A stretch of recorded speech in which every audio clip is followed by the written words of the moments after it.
अस्सलाम वालेकुम जी। आज मैं बकरा ईद स्पेशल में बहुत ही ज़बरदस्त सी कबाब की रेसिपी लेके आई हूँ आपके लिए, जिसको देख के ना सिर्फ आपकी भूख बढ़ जाएगी बल्कि आपको फ़ौरन से इसको खाने को दिल करेगा। तो आइए इस रेसिपी को बनाना शुरू करते हैं जी। सबसे पहले मैंने ले लिया आधा किलो कीमा, मशीन का कीमा लिया है, फिर भी मैंने इसको एक दफ़ा चॉपर में से निकाल लिया है ताकि ये मज़ीद बारीक हो जाए। और अब मैं इसमें डाल रही हूँ जी प्याज, जो कि दरमियाने साइज़ की एक प्याज लेके मैंने उसको अच्छे से चॉप कर लिया था। और प्याज के बाद अब हम इसमें डालेंगे हरी मिर्चें, 3-4 हरी मिर्चें लेके उनको भी मैंने चॉपर में पीस लिया था। और 2 से 3 टेबलस्पून जाएगा इसके अंदर पुदीना, उसको भी मैंने बारीक काटा हुआ है। और बारीक कटा हुआ हरा धनिया जाएगा आधा कप। और सब्ज़ मसाले डालने के बाद हम बाकी के स्पाइसेस इसमें डालते हैं।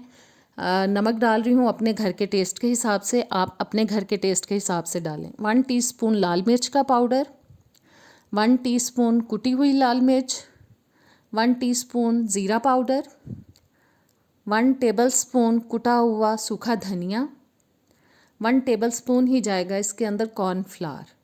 और अब इन तमाम चीज़ों को हम अच्छी तरह से मिक्स कर लेते हैं ताकि सारे मसाले जो हैं वो कीमे के साथ बहुत अच्छे से मिक्स हो जाएं और मज़े का फ्लेवर कीमे के अंदर आ जाए। और अदरक लहसुन का पेस्ट मैं डालना भूल गई थी, वो अब डाल रही हूँ। और इसको हम दोबारा से एक दफ़ा मिक्स कर लेते हैं। और जी तमाम चीज़ों को मिक्स करने के बाद इसको मैं 1 घंटे के लिए मैरिनेट होने के लिए रख रही हूँ।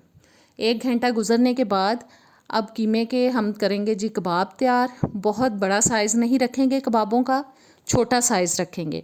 और इस तरह से थोड़ा थोड़ा कीमा लेके हम इस तरह से गोल कबाब तैयार करते जाएंगे।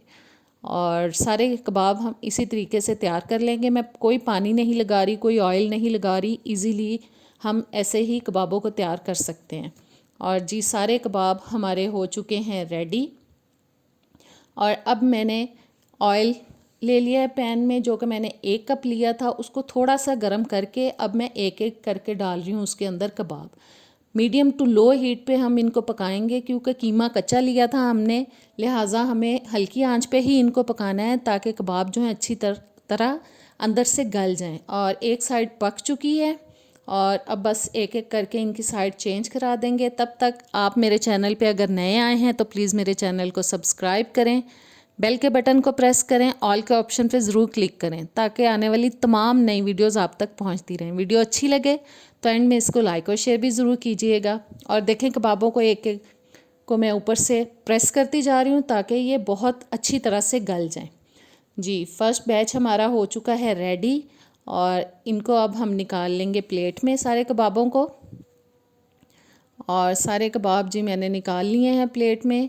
और अब सेकंड बैच डाल के इसको भी हम इसी तरह से दोनों साइड से प्यारा सा कलर आने तक फ्राई कर लेंगे। दूसरा बैच भी हमारा हो चुका है तैयार। अब ऑयल को मैंने एक बर्तन में निकाल लिया है और पैन को मैंने दोबारा से चूल्हे पे रखा है। अब एक दरमियाने साइज़ का प्याज लेके जिसको रिंग्स में काटा था वो डाल दिया है। एक शिमला मिर्च जिसको क्यूब्स में काटा था वो डाल दी है। और 2 आलू लेके उनको स्लाइसेस में काट के मैंने 80% तक गला लिया था। मैंने आपको तोड़ के दिखाया है, आपको पता चल गया होगा। इतना गलाना है कि ये डालते ही फ़ौरन से टूट ना जाए। और 1/4 टीस्पून नमक डाल दिया है और आधा टीस्पून इसके अंदर कुटी हुई लाल मिर्च डाली है। बस इनको मिक्स करेंगे और मीडियम हीट पे हम 1 से 2 मिनट के लिए इनको पका लेंगे। बहुत अच्छा सा कलर आ चुका है इनके अंदर, सब्जियों के अंदर। और अब हम सारे कबाब इसके अंदर डाल देंगे। और कबाब डालने के बाद इसको हम ऊपर से कर देंगे कवर। 2 से 3 मिनट के लिए दम पे रखेंगे इन कबाबों को। और जी 2 से 3 मिनट गुजर चुके हैं और ज़बरदस्त से जूसी सॉफ्ट कबाब हमारे मज़े के तैयार हो चुके हैं। बहुत पसंद आएंगे, आपको ज़रूर ट्राई कीजिएगा। ऊपर से मैंने सब्ज़ धनिया डाल दिया जो कि इसके फ्लेवर में और इसकी खूबसूरती में 4 चांद लगा देगा। और धनिया डालने के बाद भी अच्छी तरह से मिक्स कर लिया मैंने। बस अब हम इसको प्लेट में निकाल लेंगे जी। सारे कबाबों को प्लेट में डाल लेते हैं, सब्जियों को और कबाबों को। और प्लेट में डालने के बाद हम इसको थोड़ा सा प्लेट को सेट कर लेंगे ताकि ये दिखने में मज़ीद खूबसूरत नज़र आए। और आपको कलर से पता चल रहा होगा कि कितने ज़बरदस्त ये कबाब बने हैं। और इंशाल्लाह ताला आपको ये रेसिपी ज़रूर पसंद आएगी, ज़रूर ट्राई कीजिएगा आप ईद पे इसको। मेरी रेसिपीज़ को प्लीज़ शेयर किया करें। मुझे इजाज़त दें, अल्लाह हाफ़िज़।